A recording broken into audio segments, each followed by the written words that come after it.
Bien, buenas tardes a todos. Bienvenidos a esta segunda conferencia en el contexto de los 45 años del SAI y dentro del LibroFest Metropolitano 2020. En esta ocasión, en esta segunda conferencia, está con nosotros el maestro, más bien doctor, Jordi Micheli Irión, espero que lo haya pronunciado bien. A quien quiero agradecer infinitamente haber aceptado participar en esta conferencia. Yo no tuve mucho contacto con él, realmente todo se hizo a través de la maestra Gloria Francisca Serrano Moya del Departamento de Electrónica, a que también le agradezco infinitamente. Y gracias a esto se pudo dar esta conferencia, que se va a dar esta conferencia, que nos va a impartir el doctor Jordi Micheli. Bien. La conferencia Origen y Evolución de la Educación Virtual en la UAM Azcapotzalco. Bien. Una breve semblanza del doctor Jordi Micheli. Es profesor investigador en el Departamento de Economía de la Universidad Autónoma Metropolitana, Unidad Azcapotzalco, y está a cargo del programa Economía 4.0. Es doctor en diseño, en línea de estudios urbanos por la UAM Azcapotzalco, maestro en Economía por la UNAM e Ingeniero Industrial por la misma institución. Pertenece al Sistema Nacional de Investigadores, nivel 2. Inició en 2006 la organización de la educación virtual en la UAM Azcapotzalco mediante la Oficina de Educación Virtual y continuó esta labor hasta este año 2020. ¿Sí? Bienvenido, doctor Jordi Micheli. Adelante. Muy amables. ¿Me escuchan bien? ¿Me escuchan bien? Sí. Ok.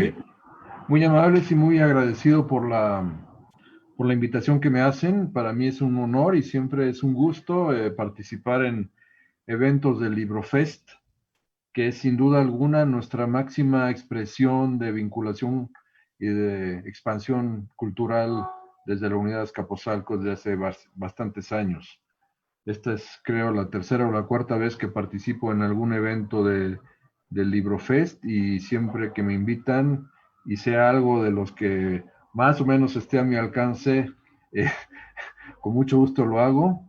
Y en esta ocasión, pues con un poco más de gusto, porque de esto he estado, esta parte de la educación virtual ha sido una parte muy importante de mi vida profesional, dentro de nuestra unidad en los últimos, no sé, muchos años, y pues me da mucho gusto. Como bien dijo el colega Ángel, yo participé en esta iniciativa, fui fundador de la iniciativa de la educación virtual en la UAM Azcapotzalco desde 2005, aunque la cosa se concretó y tuvo materialidad organizativa a partir de 2006.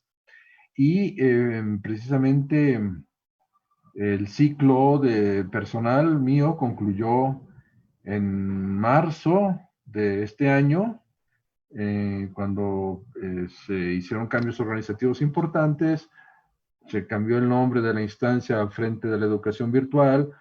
Otra persona de gran valor y gran colega y apreciado amigo, el doctor Rafael Escarela, está al frente y estará en el futuro, y sin embargo yo tengo pues la visión que quiero compartir con ustedes de algo que me solicitaron que hablara, que es el origen y la evolución de la educación virtual en la UAM Azcapotzalco. Entonces, en ese carácter, digamos, ya no al frente de nada, ni responsabilizado por nada, sino más bien responsable de lo que digo y de lo que pasó, voy a charlar con ustedes. Tengo aquí un pequeño guión a mano, voy a platicar un poco primero y después, con el permiso de ustedes, reforzaré o me apoyaré en una presentación que está ahí en pantalla precisamente.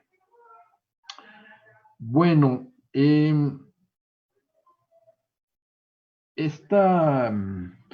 la primera pregunta que se hace uno es, bueno, ¿cuál sería el hilo conductor para hablar de esto? ¿Cómo podríamos empezar a recorrer cuál ha sido el camino de la educación virtual en nuestra unidad?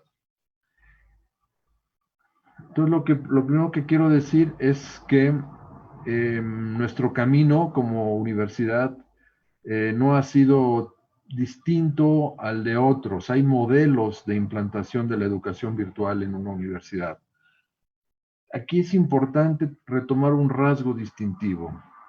Nosotros hacemos educación virtual, que es una innovación de la práctica y de la organización, de ambas cosas. Lo hacemos en una universidad tradicional. Tradicional en el sentido de la impartición de la docencia, la conceptualización de la investigación y la organización que tiene la universidad para esas dos funciones importantes. No diré sustantivas porque tiene más funciones sustantivas la universidad, pero de esas dos, de la docencia y de la investigación, la universidad tiene una estructura organizativa que es fundamental y nosotros estamos haciendo algo, empezamos a hacer algo innovador en ese contexto. Entonces, es importante esto, porque, y aquí voy a empezar a desviarme un poquito, porque voy a estar recordando cosas que ha dicho la comunidad, que se nos ha dicho, que son parte del pensamiento, digamos, del colectivo y de lo que hay que discutir. La primera es que la universidad empezó tarde esto. Y cuando se dice que empieza tarde, entonces uno siempre se pregunta quién empezó primero o tarde con respecto a quién. Y si empezamos tarde, ¿somos los últimos de la fila o hay alguien que empieza más tarde? Y aquí entonces el concepto está equivocado. El concepto es equivocado porque no empezamos tarde. Empezaríamos tarde si estuviésemos empezando el día de hoy o un día antes de la pandemia. Entonces, ahí sí hubiéramos dicho, esto es tarde, ¿no? Es un poco tarde. Pero empezar la educación virtual organizativa y organizativamente como proceso al inicio del siglo no es empezar tarde. Sobre todo porque se hizo a partir de una forma específica. Se hizo a partir de la iniciativa y de la voluntad de los docentes. ¿Qué quiere decir esto? Que hay varias formas bajo las cuales empieza el proceso de educación virtual en una universidad. Está estudiado, está analizado cómo es que estas cosas empiezan, cómo es que estas innovaciones prenden y se expanden en las universidades.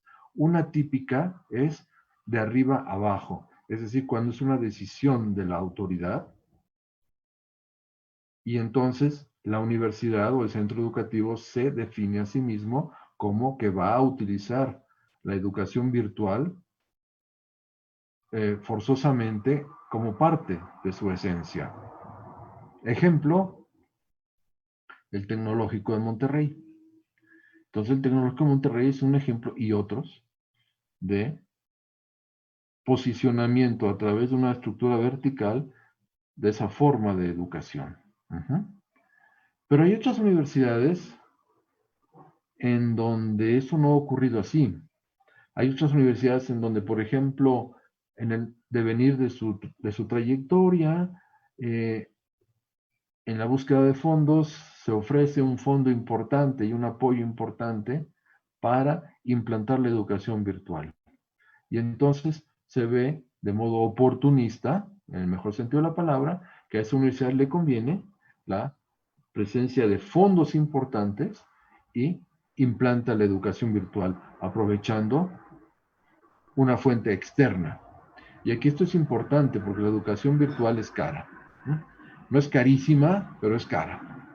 La educación virtual cuando empieza, evidentemente es más costosa que en su madurez, porque siempre hay que prorratear costos fijos y variables entre el número de alumnos. Entonces, cuando hay más alumnos que han vivido la educación virtual, los costos unitarios disminuyen, pero al inicio es caro, ¿no? Para pocos alumnos. Y hay otros tipos de universidades en donde la iniciativa ha surgido de profesores individuales y tiene un ámbito local, local en el sentido de que puede estar en un departamento, en una parte de una carrera, etcétera, ¿sí? Entonces, se instala todo un sistema de educación virtual localizado desde abajo, pero localizado y no crece. Y la nuestra fue una forma de inicio y de expansión a partir de la iniciativa de dos profesores. Uno es un servidor y el otro, no quiero dejar de mencionarlo, es el maestro Celso Garrido, colega mío del Departamento de Economía, que en los años 2003-2004 estuvimos en un programa de fondos concurrentes con la Unión Europea, y parte del programa consistía en que nosotros tuviéramos un aprendizaje de las formas de educación virtual de un grupo de universidades con las que trabajábamos. Básicamente era una universidad catalana y una universidad de Dinamarca. Y pasó el tiempo y quien prosiguió con el desarrollo y con la idea de expandirlo fue un servidor. Pero la introducción de esto, incluso a nivel de un pequeño diplomado que se hizo, fue por parte de nosotros dos y un grupo de colaboradores, pero por parte de nosotros dos. Y entonces se empieza a generar la educación virtual, la idea organizativa y el proceso fue propuesta por mí al entonces rector Adrián de Garay, y hubo una serie de innovaciones y de procesos que voy a describir a continuación que dan origen a la práctica de la educación virtual en la universidad, pero se entiende que es desde abajo, en ese sentido, con pocos recursos, pero con una idea de que sea transversal, es decir, que rebase los límites de un pequeño grupo, de un departamento, de un colectivo y en el caso de nuestra unidad, de una división transversal para todos. Entonces, esa es la forma de desarrollo de la educación virtual. Y esto dio inicio en 2006. Eso es ser atrasado, no, eso no es ninguna manera de ser atrasado. Las cosas ocurrieron cuando maduraron y se podían hacer en el contexto de toda la UAM, de eh, de las unidades. Nosotros fuimos pioneros por la forma en que lo hicimos y los medios que utilizamos. Y en el contexto de muchas universidades somos pioneros también. Y eso se vio, todos esos años de aprendizaje y de práctica se vieron reflejados en el éxito que tuvo la implantación masiva de formas de educación virtual durante la pandemia, que fue algo notable, interesante, que fue incluso citado a nivel de la prensa especializada académica como una cuestión de éxito y que no se debió sino a, evidentemente, al esfuerzo que se ha hecho en este momento, pero también al acervo existente de algo que no empezó tarde, que empezó cuando debía de empezar. Muchas universidades de México y de América Latina durante la primera década de este siglo y el primer quinquenio de este siglo empezaron también a desarrollar la educación virtual. Entonces, eso es un tema que creo que vale la pena mencionar. Y repito la idea, tenemos que estar siempre conscientes de que estamos hablando de la práctica de educación virtual, que es una práctica innovadora dentro de una universidad tradicional. Y gran parte de las cosas, de los sucesos y de los problemas que se tienen a veces es que es difícil acoplar el concepto innovador de educación virtual dentro del concepto dominante de una universidad tradicional. Cuando digo tradicional, me refiero exclusivamente a esta forma de generar la práctica de enseñanza-aprendizaje presencial y a las formas de evaluar, de ascender, de tener carrera profesional, etcétera, junto con la investigación en esta universidad.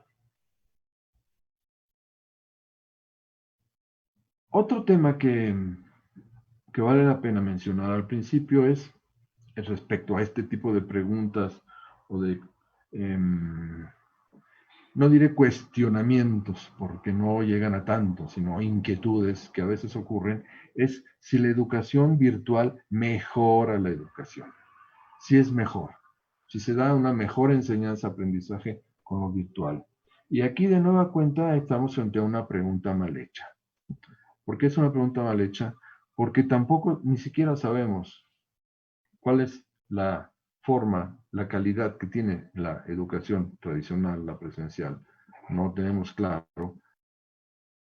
Lo único que tenemos más o menos claro y tenemos una gran capacidad de medir y elaboramos un sistema de indicadores al respecto es cómo enseña el profesor, formalmente cómo enseña, pero nunca sabremos cómo aprende el alumno, ¿no? Nunca sabremos qué tiene en la cabeza el alumno, cómo relaciona las cosas, si hacemos ciertas pruebas para ver si hacemos exámenes, etcétera, de la forma más tradicional, ¿sí?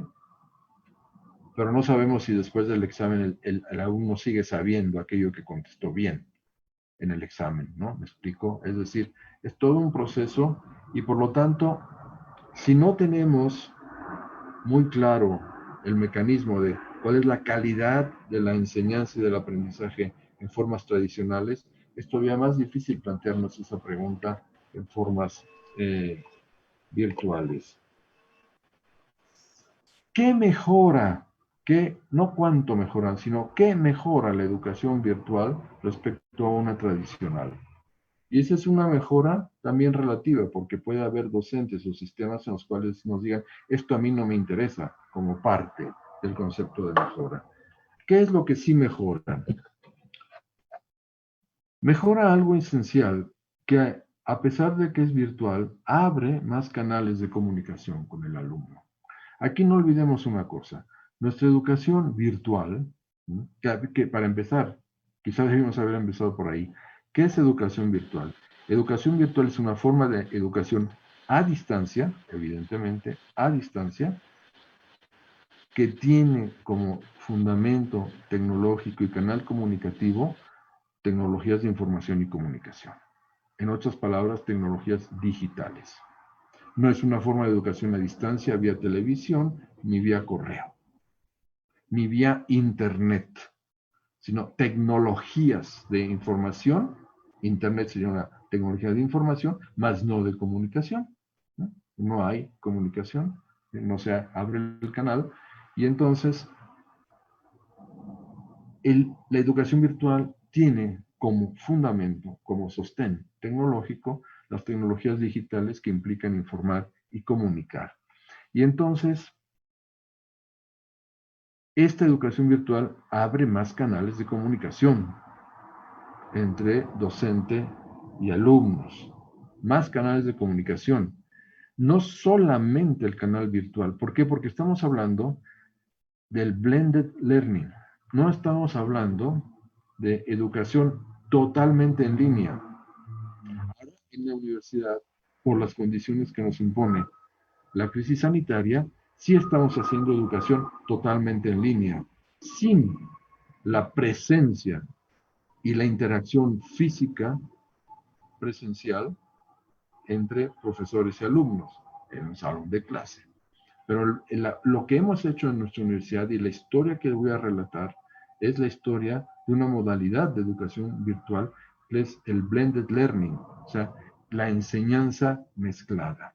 Y aquí es importante platicar que esto, el blended learning, no es un concepto de educación semipresencial, como se ha estado utilizando recientemente.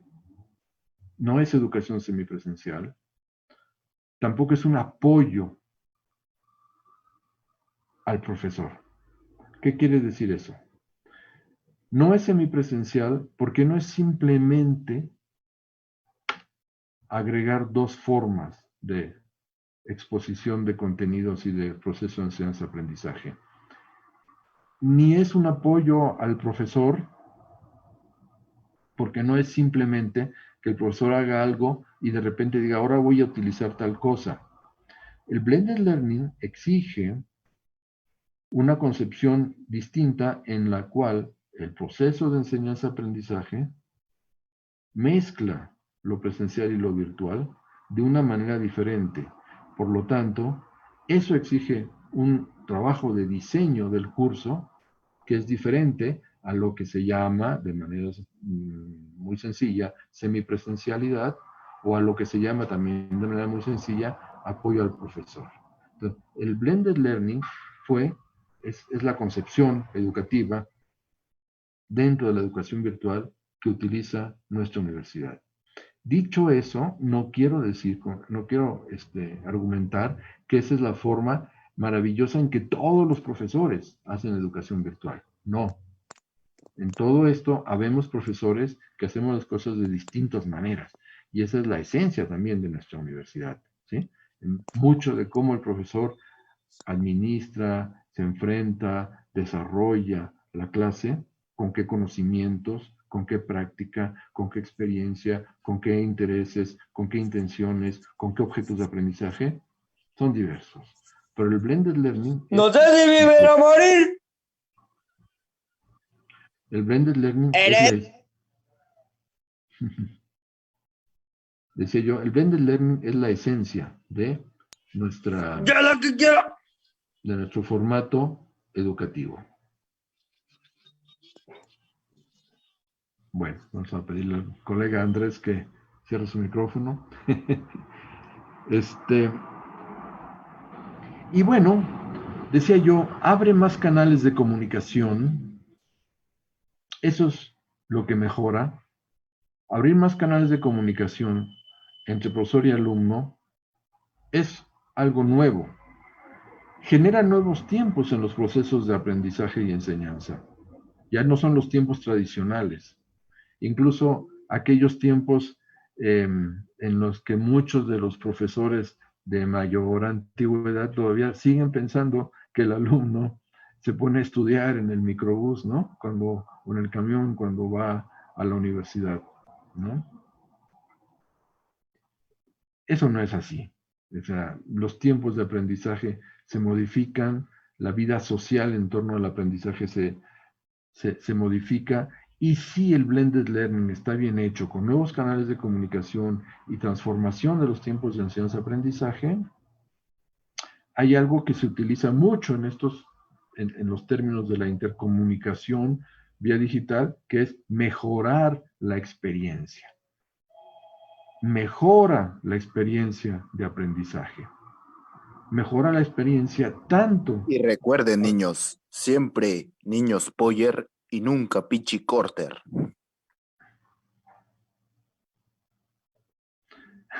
Mejora la experiencia de aprendizaje para el alumno, y mejora la experiencia de enseñanza para el profesor. Y si ambos actores del proceso se sienten más cómodos y más a gusto, la enseñanza vía educación virtual es mejor. Y el blended learning puede ser mejor si es bien aplicado por los docentes adecuados y los alumnos adecuados, que la presencial, que también la presencial depende de profesores adecuados y alumnos adecuados. Es decir, no hay valores absolutos. Pero estos dos elementos que estoy mencionando, los nuevos tiempos, los nuevos canales de comunicación que en conjunto generan mejores experiencias, generan el éxito y son una medida del éxito y de que es mejor el blended learning vía virtual que los sistemas tradicionales. Voy ahora entonces a hacer uso de esta presentación, con su permiso. Aquí está el título. Cuando se instala la educación virtual en nuestra unidad, había dos temas que tenían que ser resueltos. El primer tema era qué carácter va a tener la educación virtual, y segundo, cómo va a ser organizada institucionalmente. Me voy a referir a ambas cosas en lo que sigue. El carácter de la educación virtual. Uno es que iba a ser voluntaria, ya lo expliqué. Voluntariamente un pequeño grupo de profesores lo iniciamos, y la gente, los docentes que empezaron a aprender eso y a adoptar aulas virtuales, lo hicieron de modo voluntario. Y esa voluntariedad es lo que explica cómo ha crecido, cómo se ha expandido. Se ha expandido en las 3 divisiones y tiene ciclos de expansión, eso lo veremos también. Pero eso es clave, es la voluntariedad. Y la voluntariedad tiene que ver con algo que también pudiera ser un problema en el futuro. No va asociada a mejores salariales, ¿sí? Hay ciertas universidades en donde se tiene que hacer forzosamente y no está asociado a mejores salariales. Pero nuestra universidad dice que si mejoramos muchas cosas, tenemos más puntos, se nos evalúa mejor. Y todavía esto no está asociado de manera clara a ese procedimiento. Entonces, aquí hay algo que vale la pena mencionar. Los N cientos de profesores que hacen eso, lo hacen en su inmensa mayoría por decisión voluntaria, y aunque sí les mejora la vida y la experiencia, los primeros trimestres cuando empiezan con esto, les implica mucho más trabajo. Eso hay que tomarlo en cuenta. Es una forma voluntaria que exige un mayor esfuerzo por parte del profesor. Otro carácter que iba a tener la educación virtual es que iba a ser, como he dicho, sostenida mediante un modelo de blended learning, que no es, como he explicado, lo semipresencial, ni es apoyo a la educación presencial. Es una mezcla cualitativamente nueva de procesos de enseñanza y aprendizaje que asocian lo presencial y lo virtual. Y hay que saber qué actividades van por un camino y qué actividades van por otro camino, y cómo se evalúan, y mejorar la calidad de ambos procesos. Otra definición del carácter de la educación virtual iba a ser que se iba a llevar a cabo mediante un Learning Management System, es un sistema de administración del aprendizaje que se llama Moodle, que ahora todo el mundo lo conoce y sabe que es el Moodle porque se ha convertido en un estándar internacional, pero que cuando nosotros lo empezamos a utilizar, pues no era necesariamente un estándar internacional, era algo que se empezaba a utilizar de manera gratuita, de código libre, en muchas universidades del mundo, y nosotros tuvimos la fortuna que las universidades con quienes nos asociamos en ese proceso que les mencioné, pues utilizaban Moodle y nos lo, digamos, enseñaron. Nos lo enseñaron.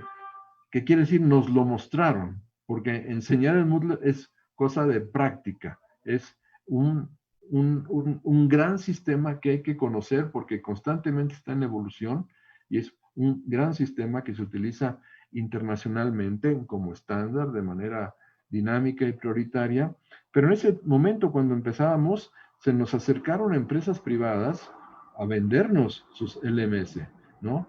Bajo el argumento que instituciones de gran renombre, digámosle así, como el TEC de Monterrey, utilizaban sistemas privados por los cuales había que pagar. Nosotros no estábamos en posibilidades y además iba en contra de nuestros principios tener que pagar por algo así. Y además,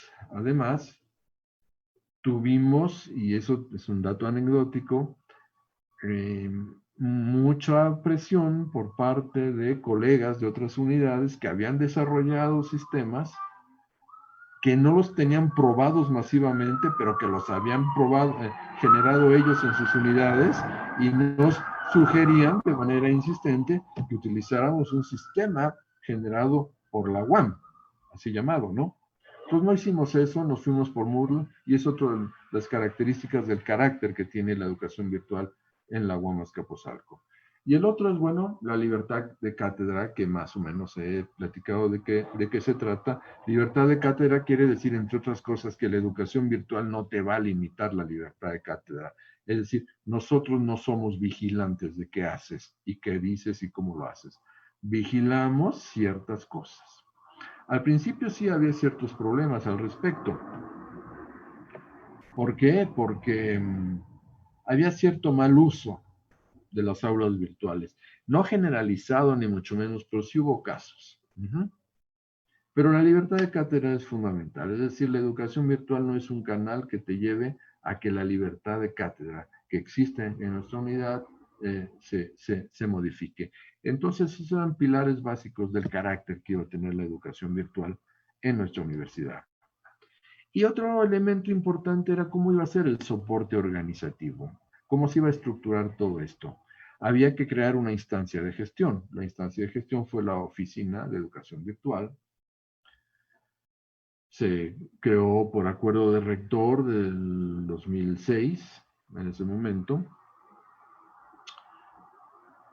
Cosas importantes de esta instancia de gestión. Una, que yo lo pongo así, que tuvo espíritu académico y no tecnológico.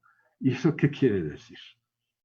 Hay un concepto muy utilizado en ciertos ámbitos, y sobre todo en este, que le llaman el imperialismo tecnológico de las instancias que administran la tecnología. ¿Qué quiere decir? Mira, hay una tecnología nueva, úsala. Es la mejor, úsala. Oye, pero yo necesito otra. No, tú usa esto. Y si no usas esto, estás mal. Es decir, la tecnología impone cómo va a ser la práctica social, en este caso educativa, de quienes usan la tecnología. Y aquí nosotros lo hicimos al revés. Esto tiene un espíritu académico. ¿Qué quiere decir? Que es a partir de los profesores. ¿Sí? Aquí hay una cosa importante que cabe resaltar respecto a la singularidad de la educación virtual en nuestra unidad, en el contexto UAM y en muchos lugares. Esto fue encabezado, organizado por un servidor que es un académico. Y un académico que encontró una manera de expresión y de desarrollo profesional más interesante que lo que había hecho durante muchos años atrás como docente. Entonces, el ser un académico me permitió y me sigue permitiendo hablar como académico con los colegas que van a trabajar esto y decir, mira, como académico te conviene. Y si me vienen a preguntar, cuando me vienen a preguntar, oye, tal cosa tecnológica, no sé, pues yo tampoco la sé. Vamos a ver quién nos ayuda. Es decir, aquí no hay la sobredeterminación y desde una torre de marfil de que el usuario siempre es un poco atrasado. No, aquí no es así. Ese espíritu académico y no tecnológico, lo cual no quiere decir que no se use la tecnología, pero el espíritu académico es algo que nos ha diferenciado, lo vi a través del tiempo, de las otras unidades de la UAM, en donde no hay académicos al frente de esto, ni son iniciativas académicas, sino iniciativas de las instancias de desarrollo tecnológico y de otras universidades también. Aquí lo que encontramos y desarrollamos, y yo creo que seguirá siendo así, es una fuerte colaboración con la instancia de la coordinación de cómputo, que nos da un gran apoyo tecnológico, pero no es quien decide cómo se tienen que hacer las cosas. Este soporte organizativo también tendría que tener la capacidad de promover la educación virtual, de capacitar profesores. Empezamos capacitando profesores, muchos profesores, parte de lo que hacíamos era capacitar, después dejamos de hacerlo. Por dos razones, por tres, mejor dicho. Una, pues por exceso de trabajo. Dos, por que muchos profesores son autodidactas y lo pueden hacer por sí mismos. Y tres, porque hay una instancia en la unidad que también formalmente se dedica y digo formalmente, no que sí que no lo haga, sino que con toda la formalidad del caso, capacita a profesores para ciertos usos de Moodle. Entonces, también teníamos como función la administración de las aulas virtuales. Ese no es un tema menor. Cuando tienes 5 aulas virtuales, pues hasta yo lo puedo administrar. Cuando tienes 15, quizá yo también. 20, pues posiblemente, si me dedico nada más a eso. Pero cuando son 100, 200, ya no, ¿no? Entonces necesitamos una profesionalización de la administración de las aulas virtuales. Quien ha hecho todo esto y gran parte de todo esto es el ingeniero Joel Castán, que me ha acompañado en el desarrollo de todo este proceso y que es figura clave en el desarrollo de la educación virtual en la UAM Azcapotzalco. Por eso, sin duda alguna. La educación virtual también se concibió como dando un apoyo organizativo transversal. Esto es importante. Nuestra relación es con docente, no con instancias. Nosotros no tenemos una relación, no teníamos una relación formal con departamentos o con divisiones. Tenía sus pros y sus contras. ¿Cuántas veces no se vivió que porque había que certificar tal programa, de repente X departamento o X división se acordaba que un número importante de sus profesores hacían educación virtual y nos pedían al cuarto para las 12 los datos de quiénes eran los profesores y qué habían hecho para demostrar que había una base innovadora dentro de su profesorado? Pero no hay una relación formal con los departamentos. Es decir, nosotros trabajamos con los docentes. Ellos de manera individual, sean del departamento que sea, se acercan a nosotros, piden aulas virtuales, capacitación, reconocimientos, etc. El elemento de las buenas prácticas, eso ha sido importantísimo. ¿Sí? Bueno, no íbamos a poner metas de cómo tenían que hacerse las cosas, pero sí elementos de buenas prácticas. Y una buena práctica fundamental es mejorar lo que has hecho. Y mejorar lo que has hecho quiere decir implementar nuevos instrumentos de intercomunicación. Eso es la definición sencilla que hemos utilizado. Y desde 2012 se otorga, la Oficina de Educación Virtual otorgaba reconocimientos a los docentes cuando nos lo solicitaban y cuando podíamos ver que efectivamente habían hecho lo que decían que habían hecho.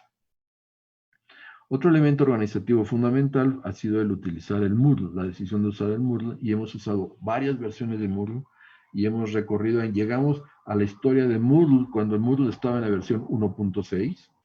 Le dijimos al Moodle, hola, aquí está la UAM Azcapotzalco, y hoy que el Moodle tiene la versión 3.9 estamos con ellos. ¿No? Somos compañeros de viaje de Moodle. Hay que decir que cada cambio de versión importante de Moodle acarrea ciertos problemas que la mayoría de las veces son invisibles para los profesores, los usuarios, porque se hacen en el periodo vacacional, etc. Tiene su complejidad. Aquí les muestro un pequeño ejemplo de qué es lo que se da como constancia a un profesor. Es decir, es un machote, es el profesor tal, ha hecho tal cosa, y esta firma y este nombre que está aquí, pues ya no son, evidentemente, pero es un ejemplo de cómo era anteriormente, ¿sí? Es decir, se le está dando una constancia de que ha mejorado, que cumple con las buenas prácticas, dentro de este esquema de voluntariedad del uso de la educación virtual. Este ha sido el logo con el que empezamos, una E pixeleada. Es una historia que empezó en el 2006. Posteriormente, en el 2015-16, no recuerdo bien, la Oficina de Educación Virtual cambió su nombre y cambió parte de sus funciones, siguió haciendo educación virtual, pero también se dedicó a fomentar la innovación y el emprendimiento estudiantiles y cambió un poco el logo. Pero la historia esencial de la educación virtual pues, recorrió, fue asociada a este logo. Es una historia que empezó en el año 2006.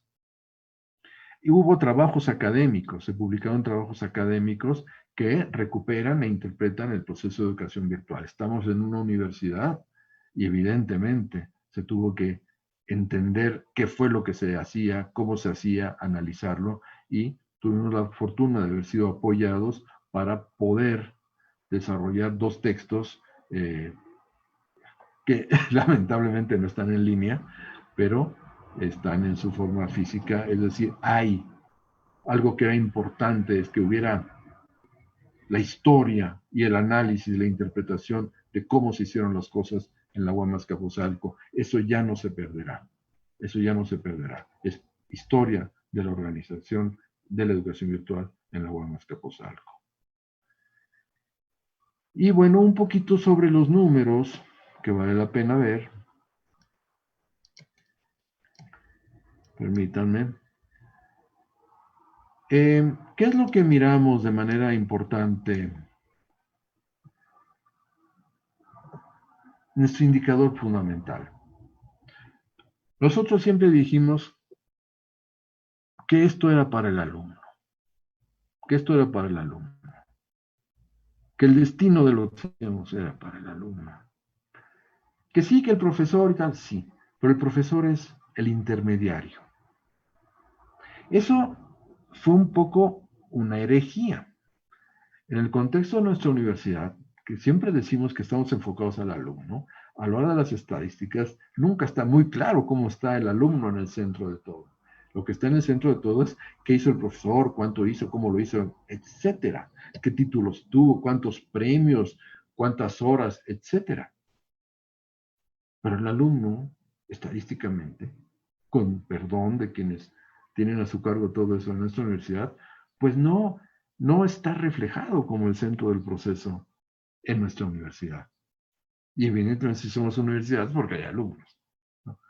Lo que nos da el carácter de universidad es que día con día haya una persona que se llama alumno que diga yo vengo aquí porque yo creo que tú eres un profesor. Y ese pacto básico es lo que hace que seamos una universidad. No somos una universidad porque somos profesores universitarios. Somos una universidad porque hay alumnos que nos consideran profesores, ¿no? Y entonces, perdón por esta digresión, pero aquí lo que quiero decir es que el tema fundamental son los alumnos. Y por esto empiezo con la estadística de los alumnos.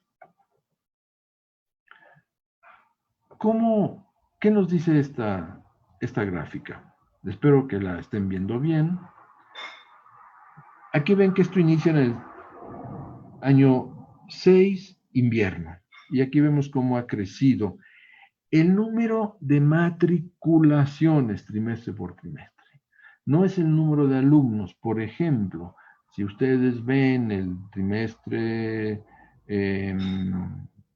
este trimestre, va a estar cerca de 10,000. ¿10,000 alumnos? No. 10,000 matriculaciones.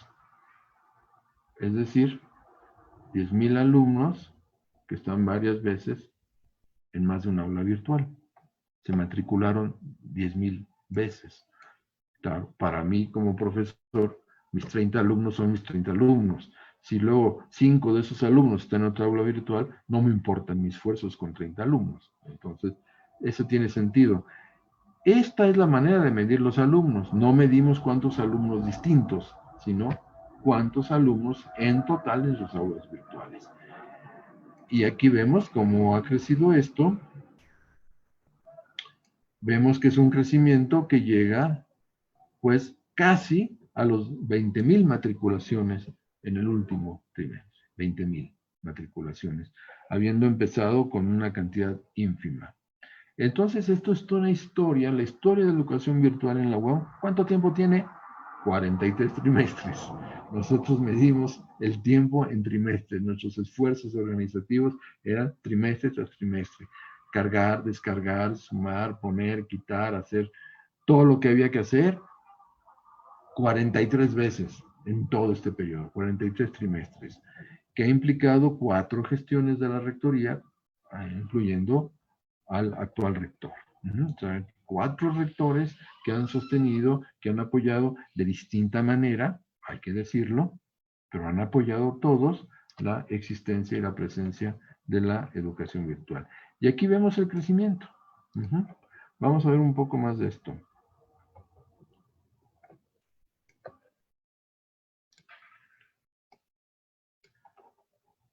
Vamos a suponer que que medimos el crecimiento en rangos de 5,000 matriculaciones. Aquí lo que vemos es que nos llevó 26 trimestres llegar a las primeras 5,000 matriculaciones. Por luego nos llevó 5 trimestres, 10 trimestres pasar de 5 a 10,000, de 10,000 a 15,000. Y la última es que nos llevó un trimestre o 2, no sé, pasar de 15 a 20,000. Es otra lectura de lo que la gráfica les estaba diciendo. La gráfica les estaba diciendo que crecimos lentamente y luego crecimos aceleradamente. Es decir, podemos incluso notar que hay 3 grandes etapas. Una de crecimiento lento y sostenido hasta más o menos el año 12, y durante el año 12 y durante el 12 y 13 y 14, no se creció tanto, pero a partir del 14 y del 15 el crecimiento ha sido muy rápido y muy sostenido. Y evidentemente el mayor crecimiento que se ve en el último trimestre tiene que ver con los datos de la pandemia. Y el número de profesores, pues tenemos una curva similar, evidentemente, ¿sí? Tenemos profesores cuyo crecimiento ha sido lento, después se ha estancado y luego volvió a crecer, aunque tuvimos en el 16, 18, 19 un número igual de profesores, pero si había un número igual de profesores y más matriculaciones, ¿qué quería decir? Que había cada vez aulas virtuales con más alumnos por profesor. Y aquí tenemos esta otra forma de crecimiento medido así. ¿Sí? Medimos rangos de crecimiento de 50 profesores. Los primeros 50 tardaron casi 13 meses, 13 trimestres en que pudiéramos tener 50 profesores, pero después tuvimos un crecimiento muy rápido y después tuvimos un crecimiento más lento. Esto quiere decir que fue más lento. Les voy a enseñar con esta gráfica de qué se trata. Es decir, en la primera tenemos el crecimiento de los alumnos, en la siguiente tenemos el crecimiento de los profesores. 27 es el número de trimestres que tardamos en tener los primeros 5,000 alumnos. Y 28 es el número de trimestres que tardamos en pasar de 50 a 100 profesores. Estos fueron nuestros periodos de crecimiento muy lento y con dolores de crecimiento. O sea, había mucho, pasaba mucho tiempo y no crecíamos mucho. Esos fueron. Pero después el crecimiento ha sido más rápido. Y si vemos el número de cursos, pues vemos también una gráfica similar. Es decir, esa ha sido la evolución de la educación virtual dentro de la UAM Azcapotzalco. Y con esto vamos terminando en esta parte. Si hay preguntas, con mucho gusto las platicaremos. Todo tiene un soporte en lo que llamamos el campus virtual Azcapotzalco. Cambia, campus virtual Azcapotzalco. Que al principio, y era una obviedad, todo el mundo iba a poner cambia con B grande, como debía ser escrito el verbo cambia, pues es un cambia que no es del verbo cambia, sino es campus virtual Azcapotzalco, que hace alusión al cambio también, ¿sí? Tiene esa dirección, quizá todos ustedes lo conozcan, y esta ha sido una página, un sitio muy exitoso. Desde junio de 2013, que se instaló un contador, pues tenemos un total de visitas, y esto fue de ayer, de 3,678,000. Es una página que eso forma parte ya del activo de nuestra universidad.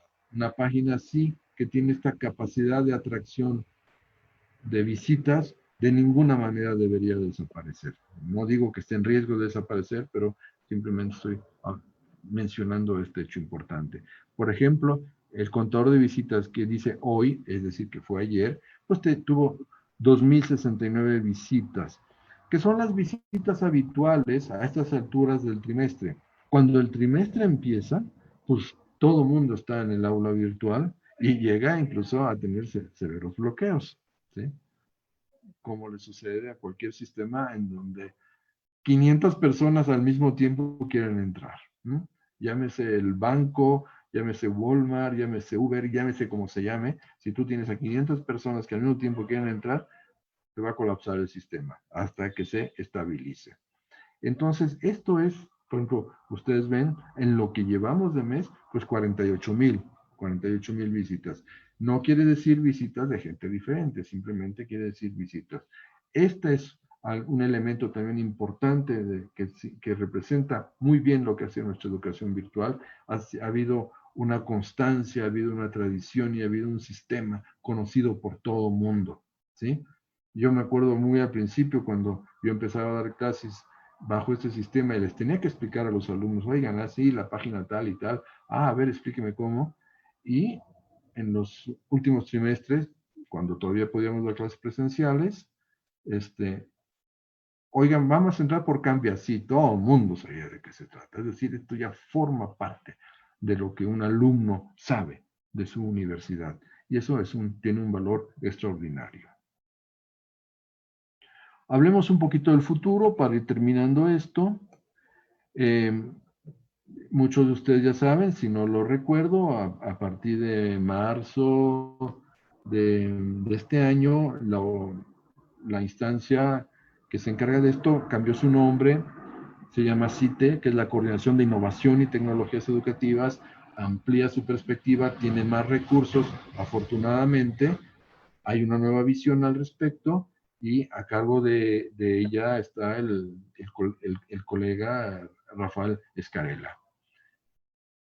Sus retos, pero no como sus retos de él, sino los retos de la educación virtual, desde mi punto de vista, va a ser implantar una métrica para evaluar y mejorar, para evaluar y mejorar, para ir mejorando cosas. Y aquí tendrá que tener aquí habrá una disyuntiva. El énfasis estará en crecer o en mejorar. A cualquiera diría, no, las dos cosas. Pero eso es un mito. Hay veces que los sistemas tienen que escoger a dónde van los recursos, hacia crecer o hacia mejorar. Claro, crecer es mejorar un poco y mejorar también creciendo, pero el énfasis es distinto. Entonces aquí hay algo que habrá que ver si se tiene que crecer o mejorar. Habrá que evaluar y mejorar el uso de herramientas colaborativas para una mejor práctica del blended learning, para que el blended learning sea un sistema compacto y robusto dentro de nuestra universidad y no sea solamente lo semipresencial o apoyo a la presencialidad, ¿no? Y desde luego todo esto hará y debe hacerse que continuar con esta historia de éxito, que es una historia de éxito en desarrollo organizativo y en mejora y crecimiento de la educación virtual en nuestra unidad. Con esto, colegas, amigos, creo haberles dado un panorama de lo que ha sido, y un análisis, ¿no?, de lo que ha sido la educación virtual en nuestra unidad.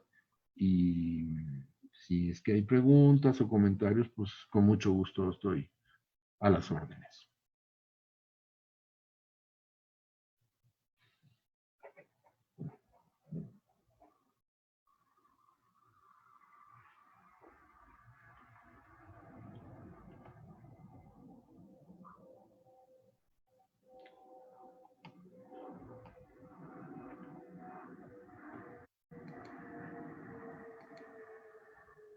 Doctor Fidel, ¿sí está usted ahí? Sí, Adelante, adelante. pues si hay preguntas, estoy viendo que tenemos aproximadamente 20 participantes más entre Facebook y YouTube. Entonces, pero no hay preguntas ahí.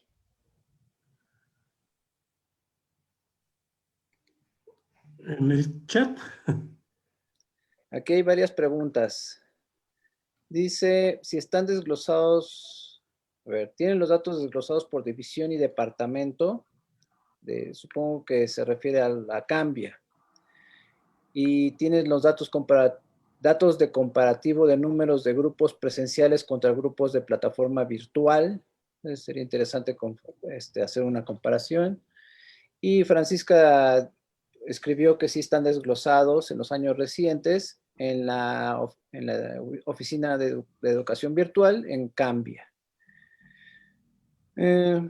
Hay otra pregunta de Hugo Pablo. A causa de la pandemia, la demanda de servicios sobrepasó la capacidad del servidor. Sí sabemos esa historia. Y si es así, ¿cómo la resolvieron? Y hay otra última pregunta de Hugo Pablo. ¿Están en la última versión de Moodle? Y si no es así, ¿cuándo migrarán a la última versión? Entonces, pues, adelante, si alguien quiere responder. Bueno, muchas gracias por las preguntas. A ver, empiezo por el final, las de Hugo Pablo. y voy a decirle que no le puedo contestar porque eso ya corresponde a una gestión nueva. Que, por ejemplo, efectivamente se cayó el servidor y todo eso, no lo viví, no me tocó. Sí sé que ocurrió eso, pero no puedo darle, porque no los conozco, los detalles técnicos de esa situación, ni tampoco cuándo se piensa utilizar el Moodle nuevo, etcétera, etcétera. Sí quiero hacer una reflexión, colega, sobre el tema de Moodle. Y es una de las preguntas también importantes que a veces se nos hacían. ¿Por qué no estamos en la versión más reciente de Moodle? ¿Por qué? La respuesta histórica que se daba es que cambiar una nueva versión de Moodle significa, uno, tener el tiempo para hacerlo, que tengamos vacaciones, que podamos hacer las cosas, porque no es un cambio sencillo. Y siempre, cada versión nueva no es le quito, le pico y todo. No, hay muchas cosas que cambian, con links que se pierden, cosas que no se conocen, etcétera. Y entonces cada versión nueva exige un aprendizaje. Y a muchos profesores no hay nada que les moleste más que reaprender algunas cositas que ya tenían bien controladas de sus cursos.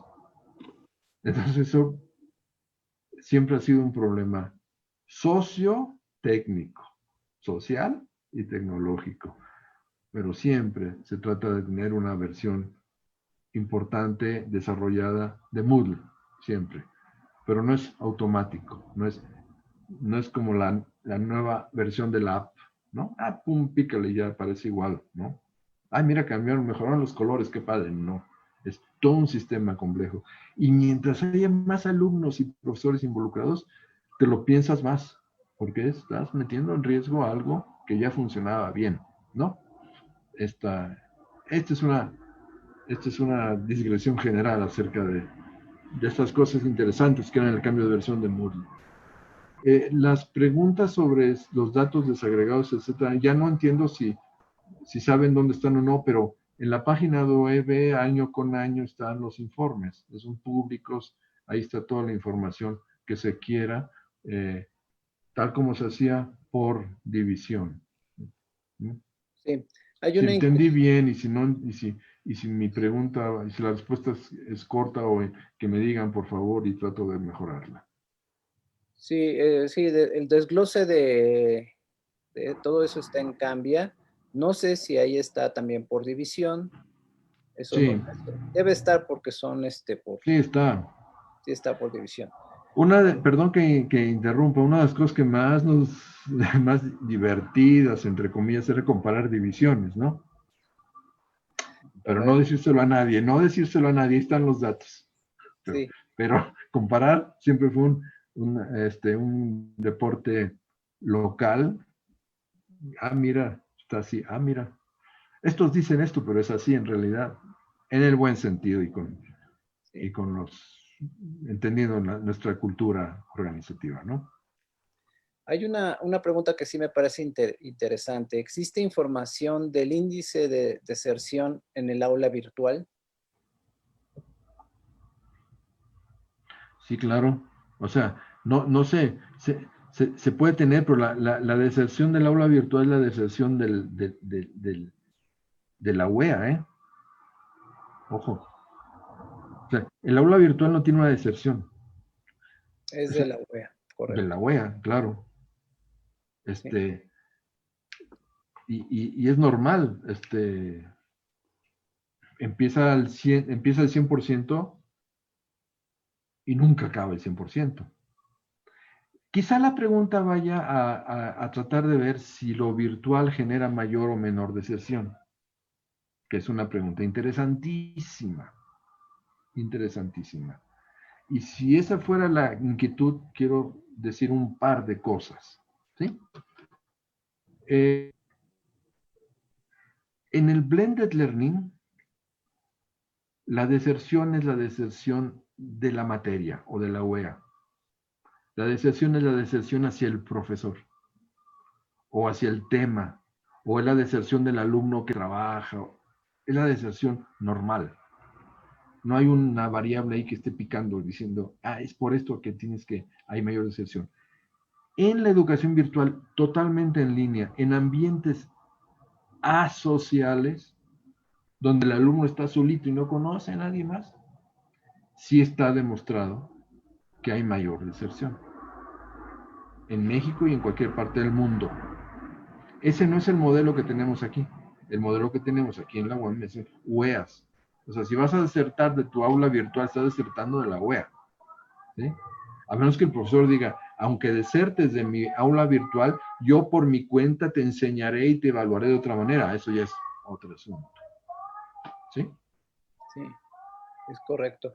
Aquí hay una pregunta también, que si el ritmo de crecimiento de participación de los profesores en aulas virtuales ha sido eficaz en términos de la inversión que ha hecho la UAM. Totalmente eficaz, porque la inversión que ha hecho la UAM ha sido muy pequeña. Muy pequeña. No se trata de desglosar en este momento cuáles son los costos, tampoco, pero la UAM ha hecho una inversión muy pequeña y entonces la relación es alta. Pero si la UAM hubiese hecho una inversión mayor aún, ya me dirás si tener tan cantidad de alumnos en el PER con motivo de la pandemia no significa que estábamos capacitados para esto y por lo tanto esta tradición de educación virtual no ha sido totalmente exitosa. Yo pienso que sí, en mi opinión.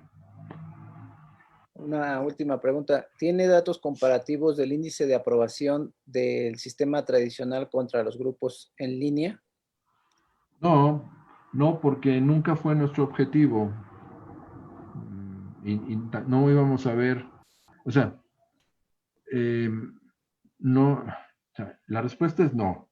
Y ahí terminaríamos, pero quiero explayarme un poquitín. Nunca fue nuestra intención ver cómo reprobaban o no reprobaban, vamos a decir, este profesor usa matemáticas 2 en aula virtual. Las otras matemáticas 2 que son presenciales, ¿cómo se aprueba, se aprueba? No. Además, difícilmente nos lo hubieran dado por no ser objetivo, ¿no? El objetivo era que tú, como profesor, mejoraras, hicieras algo que te gusta más y que le gusta más a los alumnos. Esa pregunta de comparar si lo presencial genera más o menos, lo virtual genera más o menos reprobación, etcétera, etcétera, que lo virtual, tiene sentido, pero exige métricas y exige una intención institucional de hacer esa comparación. ¿Para qué? Para tomar decisiones. ¿Sí? Se mide y se compara para tomar decisiones, no solamente para ponerlas en una estadística. Seguramente la institución querrá hacer eso. Perfecto. Pero es una decisión institucional. En el futuro. Bueno, en el Facebook lo mandan a felicitar. Gracias. Gracias por su participación. Y quizá una última pregunta. ¿Es posible afirmar que Moodle, a diferencia de Classroom, es un sistema más centralizado? No sé. ¿Perdón? Preguntan si Classroom es un sistema más Moodle, si Moodle es más centralizado que Classroom. Es un sistema. Son dos cosas diferentes. Sí, o sea, el Classroom que conozco es un sistema bastante reciente, muy centrado en la interacción cara a cara, como esto que estamos haciendo.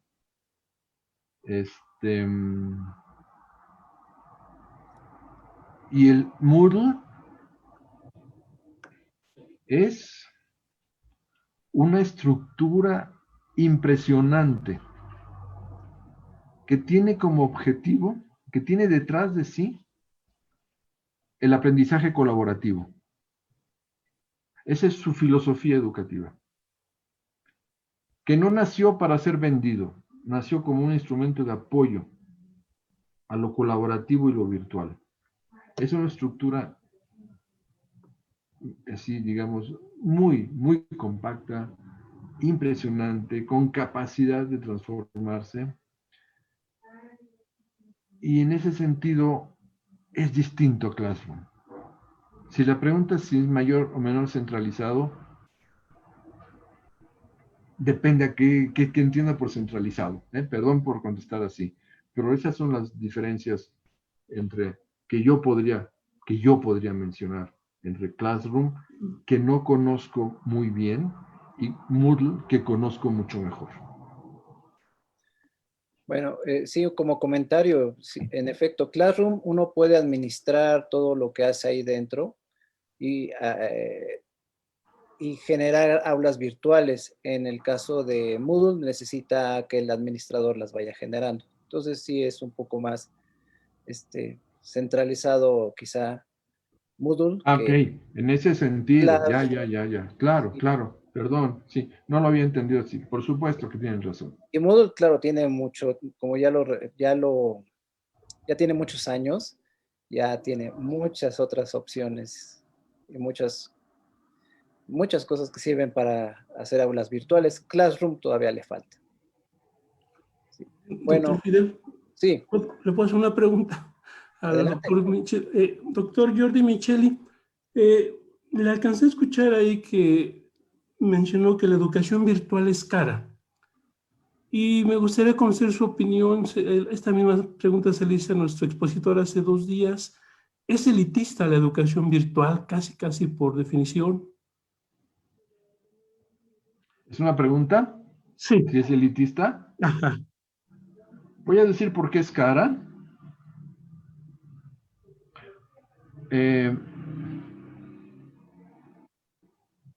Y creo que, colega, se quedó usted con la primera parte de mi respuesta o quizá no la di bien. Es cara al principio. Ajá, Es un sí. sistema dinámico de costos unitarios decreciente. Es una típica economía de escala. ¿Por qué?